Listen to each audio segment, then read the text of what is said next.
Hello everyone, I'm already here in a chicken noodle soup farm. I'm already here. Look at this. We have our chicken, a baby chicken, and of course we are feeding right now.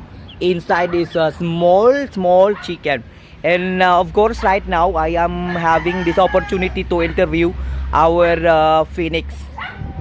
Look at this chicken. How are you, our chicken? What are you doing right now?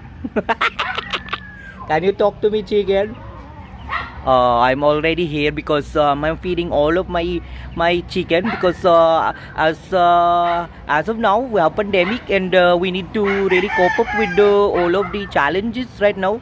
So I am advising everyone to have your chicken. It's like this: 1 chicken, 2 chicken, and 3 chicken. That's it. Anyway, now we will interview the owner. So he is also using this King's Vitaplus animal feed supplement. What is your name?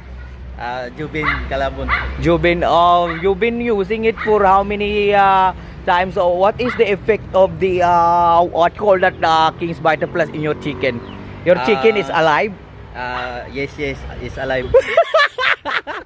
Don't you worry. I'm just asking question. So how will you feed your chicken? So you use King's Vitaplus for 5 kilos. You are putting 1 teaspoon of King's Vitaplus. Yes. And now, how many chicken do you have right now? 6. 6 chicken right now. We have 6 chicken, and then all of their different same color. Do you see that? Same color. The one who talk to Gaok right now. And then how about how will you what are you doing right now aside from taking good care of your chicken?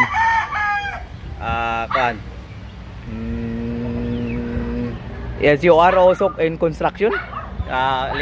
Electrical. He is doing electrical right now. And Jubin is how many cage do you have? 1, 2, 3 cage of chicken. Okay. How many years you have this chicken? 3 years. 3 years in service for the chicken. So what can you say and what can you advise to all of our friends who are also have their chicken? Pwede bisaya. Pwede ko no bisaya kay. Pwede kay bisaya kay. Asa lang yung gamiton guys kani.